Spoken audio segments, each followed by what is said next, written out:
in the Ukraine, Joseph Lindsley in Kharkiv today.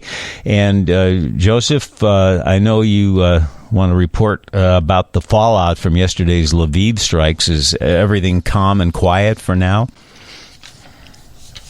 Well, I'd say there's a new uneasiness. I mean, everyone's always been aware that the Russians can hit anywhere in Ukraine, but for the most part, especially in the past months, Lviv has been protected by Ukrainian air defense. And it's a reminder that, how important this air defense is. We look at the cities that Russia has leveled, like Mariupol and Bakhmut, and you look at that one block of destruction in Lviv, and, that could be a very real possibility if Ukraine does not have the resources it needs to shoot down these incoming Russian missiles and drones. And only, just over a week ago, there was another attack on Lviv. So this is becoming, it seems like, it's certainly becoming more frequent. Meanwhile, the latest report is that 10 people were killed.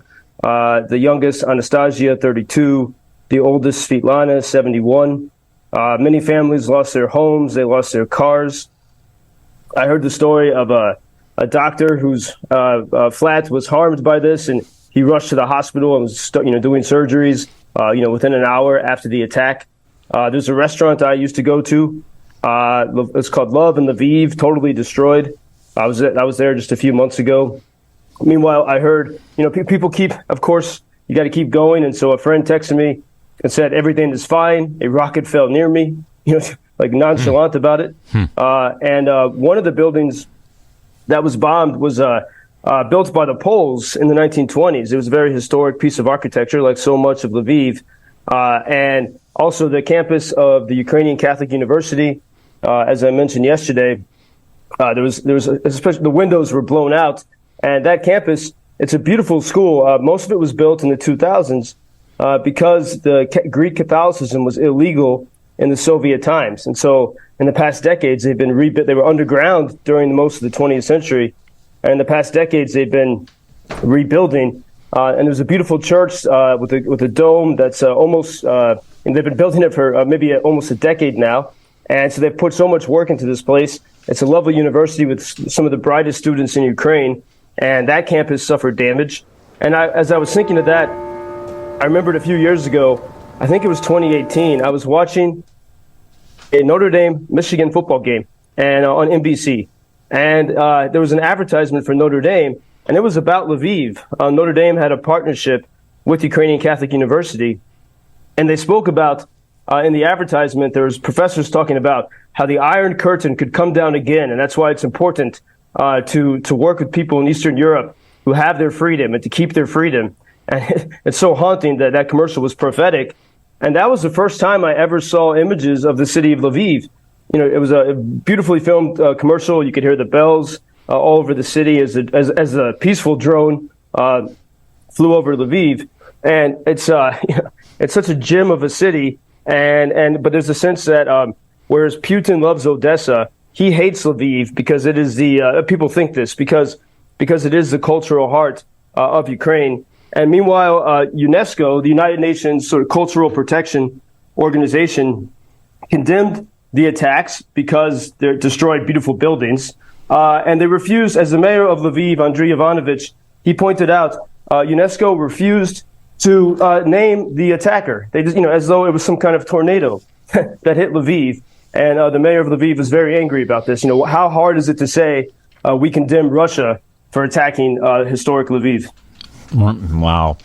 There's news this morning that Ukraine has advanced more than a kilometer around Bakhmut in the past 24 hours as the Ukrainian forces continue to apply pressure on the Russians in that area. But it does seem to me and others, Joseph, that ever since that weekend of chaos with the Wagner group, it's been the Russians on the offensive more than the Ukrainians. What do you think is happening?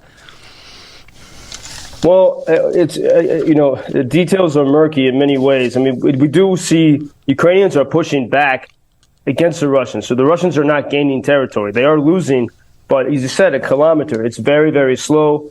The death toll is high. We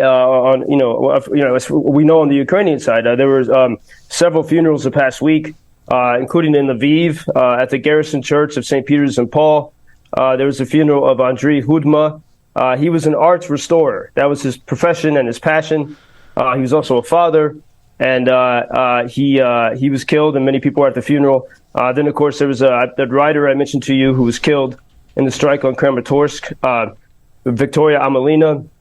Her funeral was absolutely packed, and people were on their knees in the church for most of the funeral, and such a grief in the city. The Russians have been, I mean, they've been, I would say, in May and June, there were many indiscriminate attacks, missile and drone attacks. But what we've seen in the past weeks are fewer attacks, but very targeted attacks, very precise attacks, and that is concerning. And it's, I'd say that this underscores the importance of Ukraine needing to be better supplied. And I think next week there's a major NATO summit in Vilnius, Lithuania, and the big question there, and I think there's going to be a lot of debate there behind the scenes.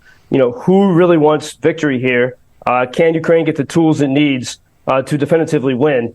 Otherwise, we're facing some very bleak prospects. There's the most difficult questions for the world. Can Ukraine take Crimea back? Or rather, is Ukraine allowed to try to take Crimea back? And can Ukraine strike Russian military bases on Russian territory to put an end to this? There's a report on NBC that some back-channel negotiations have been going on in Washington, D.C. Have you heard about that? Yeah, and then there's, without Ukraine, that report, and again, I'm very skeptical of some of these anonymous reports. But the report was that these were between the United States and Russia, but without Ukraine, which doesn't seem to make much sense. And I think we are in this is maybe the most intense part of the chess game of this war. There's so much at stake. And even now, we just had a couple air alarms here in Kharkiv a few minutes ago. The last one ended. There's a sense that at any moment there could be some new disaster. And, as you gather, I was meeting with volunteers last night and today. And, you think of what happened in Kramatorsk, what happened in Lviv. It's a reminder, every single one here who's working for victory, which is almost everyone in Ukraine, is under absolute threat. And it does seem that Russia still has eyes on the ground. That's why they've been able to make these targeted attacks. And so these are disturbing days now. But if I could leave you with these words of that poet, Victoria Amelina, another recent poem she wrote. She was killed in that cafe in Kramatorsk. In a barren springtime field stands a woman dressed in black, crying her sister's names like a bird in the empty sky, so cry them all out of herself. And people have been sharing that with this grief that everyone has for the lives that have been lost throughout this, especially those killed in battle and killed sleeping in their apartments the past couple of weeks. I want you to hear this, Joseph. It's an email we got about your report yesterday morning. Ken Schmidt, Clinton, Iowa, writes, Joseph's report struck a chord in my mind. For those of us who try to follow his reports every day, it is reminiscent of the great Edward R. Murrow and his reports from London that brought home to the U.S. what it was like in the middle of a war there. Joseph Lindsley's reports do exactly the same thing for us in America. He told the story of a journalist who died in an attack on a restaurant in much the same manner, if not spirit, of Murrow's reports. Thank you, Bob, for these many months now of reports from Ukraine. And yes, we personally keep in our prayers the people of the Ukraine who are bearing the brunt of this attack on their freedom. Thank you, Joseph. This is all about you. That's Ken in Clinton, Iowa. Thank you, Ken, and thank you, Bob, and everyone listening. And tomorrow is the 500th day of this war. We've spoken about more than 400 of those days, and we welcome any support. UkrainianFreedomNews.com, and thank you for listening as we look at this somber anniversary tomorrow. Until Monday, Joseph, you take care. Thank you, Bob. You too. Thank you for introducing Ukraine on your social media pages. That's very important that much more people can get more information about the situation here and how everybody can help Ukraine to stay stronger and to save all the world. Что он сказал? Well, which side are you on? На чьей ты стороне? Come on now. Oh, which side are you on? На чьей ты стороне?